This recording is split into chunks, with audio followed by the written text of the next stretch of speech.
Angel dan Kak Vera. Apa kabar kalian hari ini? Kakak harap kalian baik-baik saja ya.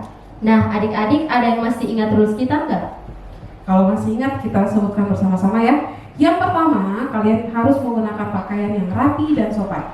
Yang kedua, kalian harus serius saat beribadah. Nggak boleh makan, nggak boleh minum, nggak boleh main HP, dan nggak boleh main sama teman. Dan yang ketiga, kalian nggak boleh tidur saat beribadah ya. Yang keempat, kalian wajib mengajak orang tua kalian atau kakak kalian untuk beribadah bersama kalian. Nah, seperti biasa, kita akan menyaksikan video dari teman-teman kita yang menghafalkan ayat hafalan minggu lalu. Cekidot.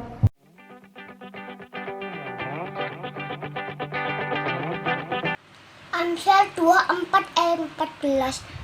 Ketahuilah demikianlah hikmat untuk jiwamu. Jika engkau mendapatkannya, maka ada masa depan dan harapanmu tidak akan hilang.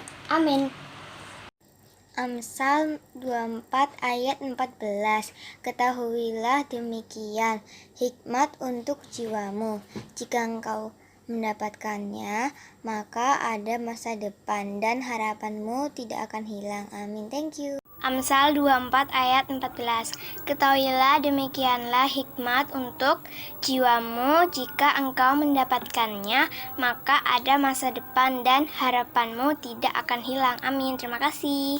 Kali ini ayat hafalan kita terdapat dari kitab Amsal 24 ayat 14 yang berbunyi, ketahuilah demikian hikmat untuk jiwamu. Jika engkau mendapatnya, maka ada masa depan dan harapanmu tidak akan hilang. Amin. Terima kasih. Amsal 24 ayat 14. Ketahuilah demikian hikmat untuk jiwamu. Jika engkau mendapatkannya, maka ada masa depan dan harapanmu tidak akan hilang. Amin. Mari adik-adik, sebelum kita mulai ibadah kita pagi hari ini, Kak Vera aja kita sama-sama berdoa. Kita berdoa. Tuhan, terima kasih untuk penyertaan-Mu. Tiba saatnya kami anak-anak-Mu bakal untuk mulai ibadah kami pada pagi hari ini. Tuhan tuntun sertai dari awal, pertengahan, hingga mulai berakhir. Dalam nama Tuhan Yesus kami mulai ibadah kami. Haleluya. Amin. Oke adik-adik, ada yang masih ingat lagu baru kita nggak? Yang judulnya Menarilah. Yeay, ayo semua bangkit berdiri, kita sama-sama memuji Tuhan.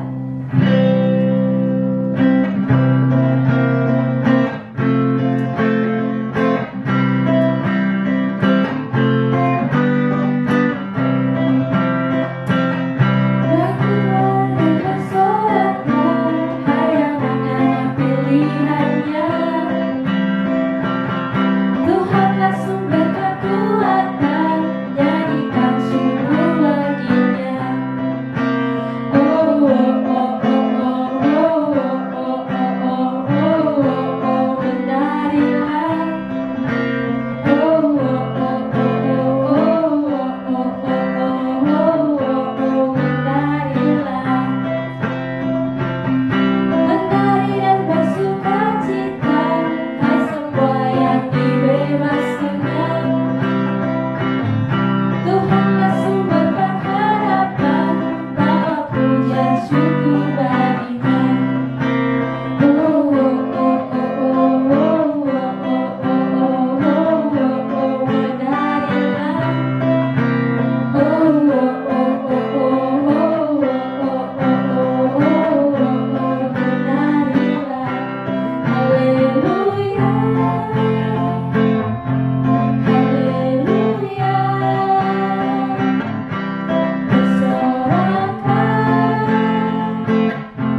lagi kita untuk puji Tuhan bersama-sama. Kita sama-sama katakan, hari ini kurasa bahagia.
Baik adik-adik, sebelum kita mau mendengarkan firman Tuhan, Kak Vera ajak kita untuk menyembah Tuhan.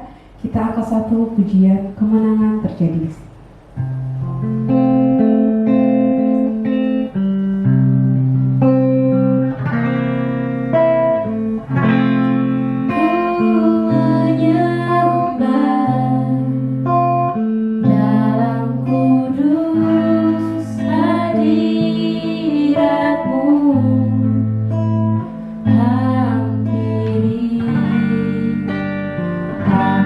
Kasih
Shalom Eben Kids, jumpa lagi dengan Kak Tika. Apa kabar hari ini? Kakak harap semuanya dalam keadaan sehat-sehat ya. Oke, sebelum kita memberi persembahan, seperti biasa kita akan sama-sama belajar dari ayat firman-Nya yang terdapat dalam 2 Korintus 9 ayat 7. Kakak bacakan untuk kita semua ya. Hendaklah masing-masing memberikan menurut kerelaan hatinya, jangan dengan sedih hati atau karena paksaan, sebab Allah mengasihi orang yang memberi dengan sukacita. Sekali lagi kakak baca, hendaklah masing-masing memberikan menurut kerelaan hatinya, jangan dengan sedih hati atau karena paksaan, sebab Allah mengasihi orang yang memberi dengan sukacita. Dari ayat ini kakak mau share 2 poin yang harus kita pelajari. Yang pertama, harus memberi dengan kerelaan hatinya. Katakan sama-sama, rela hati.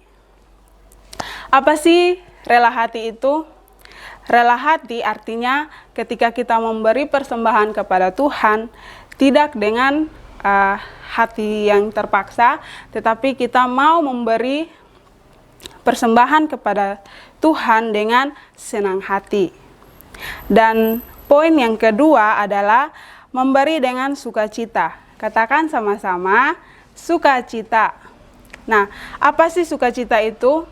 Sukacita artinya ketika kita memberi persembahan kepada Tuhan, tidak dengan hati yang sedih, tetapi kita senang memberi persembahan kepada Tuhan dengan motivasi yang benar. Ya, memang adik-adik, memberi itu adalah sebuah tantangan.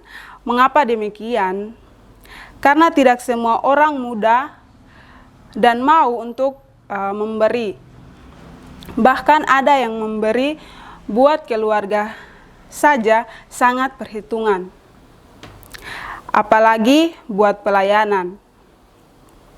Ada pula yang suka memberi untuk pekerjaan Tuhan, tetapi ia harus tahu persembahan itu digunakan untuk apa dan disalurkan kemana. Padahal adik-adik, setelah memberi itu bukan lagi urusan kita, sebab ada Tuhan yang melihat dan membalasnya. Karena Tuhan tahu setiap pemberian kita dan persembahan kita pasti dimanfaatkan untuk memberkati orang lain juga. Jadi adik-adik, keinginan memberi memang harus lahir dari hati yang rela dan tulus agar dapat memberi dengan sukacita. Setiap kita punya kemampuan memberi untuk pekerjaan Tuhan. Benarkah demikian? Ya, setiap kita terlahir dengan talenta dan karunia masing-masing. Tuhan sudah memperlengkapi kita dengan bakat yang berbeda-beda. Supaya apa adik-adik? Supaya kita satu sama lain bisa saling mendukung dalam melayani Tuhan. Kerelaan hati dalam memberi akan memotivasi kita untuk berkorban buat pekerjaan Tuhan lewat potensi bakat atau talenta yang dimiliki masing-masing tanpa perhitungan. Jadi adik-adik, Tuhan sendiri bilang di ayat ini kalau kita itu harus memberi dengan rela hati dan sukacita. Jadi pastikan sebelum kalian memberi, adik-adik harus rela hati dan sukacita. Mana wajah sukacitanya? Oke, persiapkan persembahannya dan kita akan berdoa untuk persembahan hari ini. Kita berdoa. Terima kasih Tuhan, terima kasih Yesus untuk segala berkat-Mu bagi kami hingga saat ini. Tuhan, ajarkan kami untuk memberi dengan rela hati dan sukacita. Berkatilah kami dalam kehidupan kami, Tuhan. Kami mau memberi yang terbaik untuk Engkau. Terima kasih Tuhan Yesus. Haleluya. Amin. Selamat memberi adik-adik, Tuhan Yesus memberkati. Shalom Even Kids, jumpa lagi sama Kak Vera. Sudah siap membaca dan merenungkan firman Tuhan? Oke, hari ini kita mau belajar dari kisah Ayub. Kita baca dalam Ayub 1 ayat 1 sampai ayat yang kelima. Buka Alkitabnya, kita baca secara bersama-sama ya adik-adik. Dimulai dari perikop 1, 2, 3. Kesalehan Ayub dicoba. Ada seorang laki-laki di tanah Uz bernama Ayub. Orang itu saleh dan jujur. Ia takut akan Allah dan menjauhi kejahatan. Ia mendapat 7 anak laki-laki dan 3 anak perempuan. Ia memiliki 7.000 ekor kambing domba, 3.000 ekor unta, 500 pasang lembu, 500 keledai betina, dan budak-budak dalam jumlah yang sangat besar. Sehingga orang itu adalah orang yang terkaya dari semua orang di sebelah timur. Anak-anaknya yang lelaki ini biasa mengadakan pesta di rumah mereka. Mereka masing-masing menurut giliran. Dan ketiga saudara perempuan mereka diundang untuk makan dan minum bersama-sama mereka. Setiap kali apabila hari-hari pesta telah berlalu, Ayub memanggil mereka dan menguduskan mereka. Keesokan harinya, pagi-pagi bangunlah Ayub, lalu mempersembahkan korban bakaran sebanyak jumlah mereka sekalian, sebab pikirnya mungkin anak-anakku sudah berbuat dosa dan telah mengutuki Allah di dalam hati. Demikianlah dilakukan Ayub senantiasa. Nah adik-adik, demikian firman Tuhannya. Jadi hari ini Kak Vera mau kasih satu tema, yaitu Allah bangga dengan Ayub. Apa adik-adik temanya? Ya, Allah bangga dengan Ayub. Jadi ceritanya ada seorang laki-laki yang tinggal di tanah Uz bernama Ayub. Dan Allah sangat bangga dengan Ayub. Kenapa sampai Allah bangga dengan Ayub? Nah, karena Ayub memelihara karakter-karakter rohani dalam kehidupannya setiap hari. Karakter rohani seperti apa adik-adik? Tadi kita sudah baca di dalam ayat 1. Di situ firman Tuhan berkata bahwa Ayub ini adalah orang yang saleh, jujur, takut akan Allah, dan menjauhi kejahatan. Jadi ada 4 karakter yang dimiliki oleh Ayub yang membuat Tuhan bangga dengan Ayub. Nah adik-adik senang nggak kalau ada yang bangga dengan adik-adik? Pasti senang kan? Dan yang terpenting adalah jika ada satu pribadi yang bangga dengan adik-adik. Pribadi ini adalah yang teristimewa di seluruh semesta. Lebih tinggi dan lebih berkuasa daripada siapapun di dunia ini. Siapakah dia adik-adik? Ya, dia adalah Tuhan kita, Yesus Kristus. Sekarang pertanyaannya, bagaimana nih agar kita bisa membuat Tuhan bangga sama kita? Orang-orang di luar sana mungkin bisa bangga dengan kita kalau kita cantik, kalau kita tampan, kalau kita kaya, kalau kita punya kedudukan yang tinggi, kalau kita pintar, kalau kita berprestasi, dan lain sebagainya. Tapi adik-adik, Tuhan tidak pernah melihat hal-hal seperti itu. Justru Tuhan akan bangga kepada kita jika kita memiliki karakter-karakter yang disukainya. Seperti Ayub, Tuhan ingin kita juga memiliki karakter-karakter seperti Ayub. Nah, karakter seperti bagaimana? Yang pertama adalah saleh. Jadi saleh ini artinya orang yang memiliki hati yang beribadah dan yang membangun relasi yang baik dengan Tuhan. Relasi di sini maksudnya orang yang mau membangun hubungan yang baik, hubungan yang karib dengan Tuhan. Nah, Ayub adalah seorang yang saleh karena ia memiliki relasi yang baik dengan Tuhan. Ayub dapat menempatkan dirinya dengan tepat di hadapan Tuhan. Ayub menyembah Tuhan karena dia tahu Tuhanlah yang layak untuk disembah. Selain itu, Ayub juga memiliki hubungan dengan Tuhan karena Ayub tahu bahwa dia adalah ciptaan Tuhan, sehingga dia membutuhkan Tuhan sebagai penciptanya. Bagaimana adik-adik bisa bersikap saleh kepada Tuhan? Contohnya, ketika kita sedang beribadah di sekolah minggu, Adik-adik beribadah, adik-adik menyanyi, adik-adik memuji dan memuliakan nama Tuhan, dan kita berdoa. Ini menunjukkan kalau kita mau membangun hubungan yang dekat dengan Tuhan, hubungan yang karib dengan Tuhan. Begitu juga saat kita memberi persembahan. Kita harus memberikan dengan sikap yang hormat, karena persembahan adalah tanda syukur kita kepada Tuhan. Ini adalah contoh sikap saleh yang bisa adik-adik lakukan. Poin yang kedua adalah jujur. Jujur di sini artinya berkata dan bertindak sesuai dengan kebenaran. Jujur tidak sama dengan bicara apa adanya atau sesuai yang kita pikirkan atau yang kita rasakan. Karena pikiran dan perasaan kita bisa saja salah adik-adik. Bagaimana nih agar adik-adik bisa berkata jujur? Yaitu kita mau belajar untuk mengatakan yang benar sesuai dengan firman Tuhan. Tidak boleh berbohong, tidak boleh menyombongkan diri, tidak boleh menutup-nutupi kesalahan. Selalu melakukan yang benar sesuai dengan firman Tuhan, yaitu kita mau bersikap adil, kita tidak pilih kasih, dan tidak membela yang salah, serta tidak menyontek, tidak mencuri, tidak menipu, dan lain sebagainya. Dan poin yang ketiga adalah takut akan Tuhan. Takut akan Tuhan di sini artinya orang yang hormat kepada Tuhan. Artinya kita mau mengasihi dan kita mau menghormati Tuhan. Dan kita tidak ingin menyakiti hati Tuhan. Atau kita melakukan hal-hal yang bisa membuat Tuhan sedih. Nah, bagaimana adik-adik bisa menerapkan sikap takut akan Tuhan? Yang pertama adalah kita harus mencari tahu apa yang bisa membuat Tuhan senang atau apa yang bisa kita buat untuk menyenangkan hati Tuhan. Contohnya apa? Contohnya kita mau mengasihi sesama, kita mau berbuat baik, kita melakukan hal yang benar di mata Tuhan dan selalu berusaha untuk memberikan yang terbaik hanya untuk Tuhan. Dan poin yang keempat dan poin yang terakhir ini adalah menjauhi kejahatan. Artinya, menjauhi kejahatan di sini adalah orang yang secara aktif tidak mau berkaitan dengan dosa.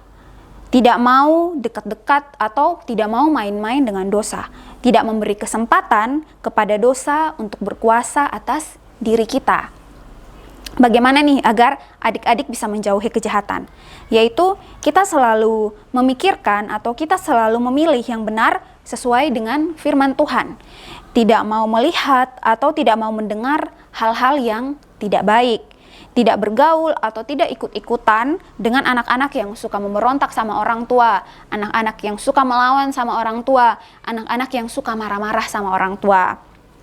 Nah, adik-adik seperti Ayub ini dia mau terus berusaha untuk memiliki keempat karakter ini, yaitu jujur, saleh, takut akan Tuhan, dan menjauhi kejahatan.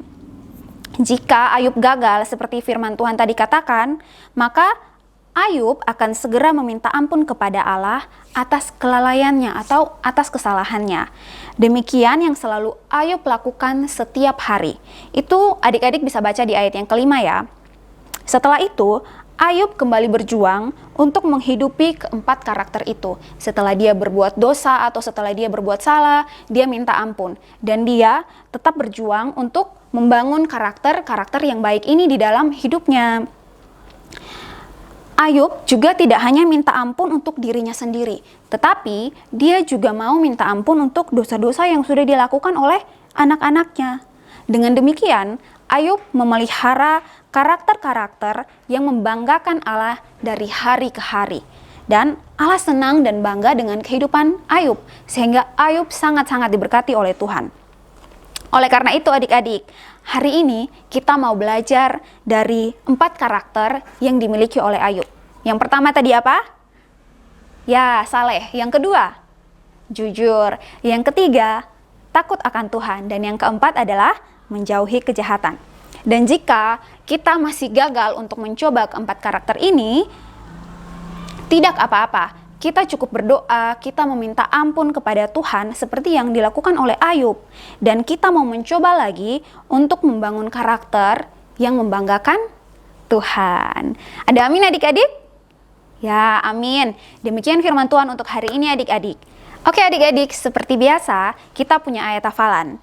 Nah, ayat hafalannya terambil dari kitab Ayub 28 ayat 28 yang bunyinya, "Tetapi kepada manusia ia berfirman, sesungguhnya takut akan Tuhan itulah hikmat, dan menjauhi kejahatan itulah akal budi." Kak Vera ulangi sekali lagi ya. Ayub 28 ayat 28. "Tetapi kepada manusia ia berfirman, sesungguhnya takut akan Tuhan itulah hikmat, dan menjauhi kejahatan itulah akal budi." Selamat hari Minggu adik-adik, Tuhan Yesus memberkati. Baik adik-adik, mari sekali lagi kita siapkan hati kita mau menyembah Tuhan. Kita angkat pujian bagaikan bejana siap dibentuk.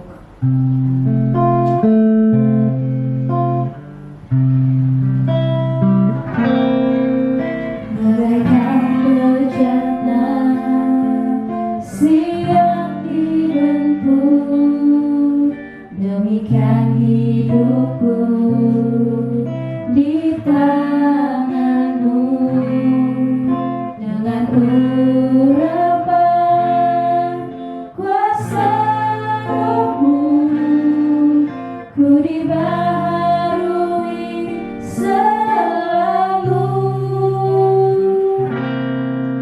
Jadikan ku alat dalam rumah-Mu, inilah hidupku di tangan-Mu. Bentuklah seluruh kehendak-Mu, pakailah sesuai rencana-Mu. Seperti-Mu Yesus, ku mau seperti-Mu Yesus, disempurnakan selalu dalam setiap jalanku, memuliakan nama-Mu. Kita angkat pujian kita bagaikan bejana. Bagaikan bejana siap dibentuk, demikian hidupku di tangan-Mu. Dengan urapan kuasa Roh-Mu, ku dibaharui selalu. Jadikan ku alat, jadikan ku alat dalam rumah-Mu, inilah hidupku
bersyukur untuk firman-Mu ya Tuhan untuk hari ini. Engkau mau mengajarkan kepada kami untuk belajar dari karakter Ayub ya Tuhan, yang mau menjadi orang yang saleh, orang yang jujur, orang yang mau taat akan Engkau ya Tuhan. Ajar kami anak-anak-Mu ya Bapa untuk mau selalu belajar ya Bapa. Bapa di surga, kami juga tidak lupa untuk mendoakan adik-adik kami di dalam pendidikan mereka, di dalam masa depan mereka Tuhan. Engkau mau memberkati juga yang dalam masa ujian, Tuhan Engkau memberkati, berikan hikmat dan berikan kepintaran kepada mereka untuk dapat menyelesaikan ujiannya dengan baik. Demikian juga ya Tuhan, kami mau mendoakan buat kakak-kakak sekolah minggu di dalam pekerjaan mereka dan di dalam pendidikan mereka juga. Engkau memberkati ya Bapa. Bapa di surga, hanya ini doa kami pada hari ini. Engkau mau mendengar, Engkau mau menyambut akan doa kami. Hanya di dalam nama Tuhan Yesus Kristus kami telah berdoa kepada Bapa yang di surga. Haleluya. Amin. Shalom Baby Kids. Oke adik-adik, sebelum kita menutup ibadat kita, Kak Vera berdua akan menyampaikan beberapa pesan pada adik-adik. Silakan Kak Vera.